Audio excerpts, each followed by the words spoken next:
महाराष्ट्र में दहानू तालुका में पालघर जिले में वधावन पोर्ट, ये पोर्ट इतना इम्पोर्टेंट पोर्ट है। इस पोर्ट का आज अप्रूवल हुआ है 76,200 करोड़ रुपीस का प्रोजेक्ट। 76,200 करोड़ रुपीस का प्रोजेक्ट है। बरं, वाढवण बंदर नक्की कोणासाठी करताय? काय विकास होणार आहे? कोणाचा विकास होणार आहे? इथे हे माझ्या समोर बसलेले आहेत, त्यांच्यापैकी किती जणांना रोजगार मिळणार आहे? देशाच्या 65% कंटेनरचं ट्रॅफिक जीएनपीटी पोर्ट हँडल करतं। आता हे जे वाढवण पोर्ट ज्याला आपण आता मान्यता मिळवली, हे जीएनपीटी पेक्षा 3 पट मोठं आहे, 3 टाइम्स बिग, आणि 20 मीटर डीप ड्राफ्ट म्हणजे जगातलं सगळ्यात मोठं व्हेसल जे आहे हे जीएनपीटीवर नाही येऊ शकत, पण ते वाढवणवर येऊ शकतं।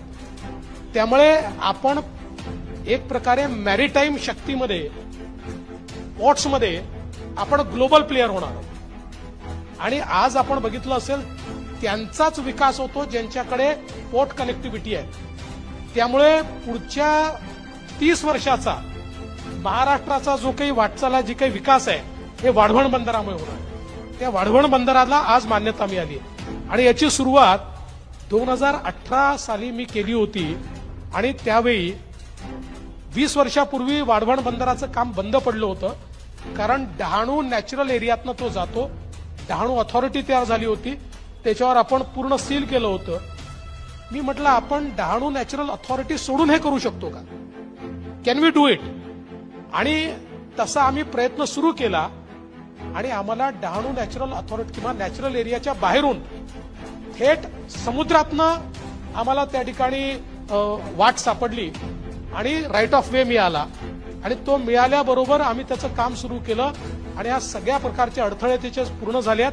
कदाचित याच महिन्यामध्ये माननीय पंतप्रधान महोदय त्याचं भूमिपूजन देखील करतात। मुळामध्ये वाढवणचं बंदर हे सगळं रिक्लेमेशननी आपण तयार करतोय, कारण नॅचरल एरिया घ्यायचा नाहीये।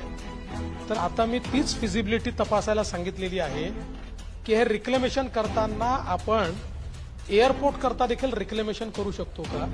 कारण इतका मोठा एरिया रिक्लेम होणार आहे, त्याला मान्यता आपल्याला मिळाली आहे की 3rd एअरपोर्ट फॉर मुंबई हे आपल्याला त्या वाढवण बंदरापाशी करता येईल। आणि ज्या ठिकाणी जसं आता जीएनपीटीच्या बाजूला नवीन एअरपोर्ट आला, एअरपोर्ट आणि जर पोर्ट हे आजूबाजूला आले तर त्याची एक खूप चांगली सिनर्जी तयार होते। तशी सिनर्जी आपल्याला इथे तयार करता येईल का, हा प्रयत्न आपला आहे।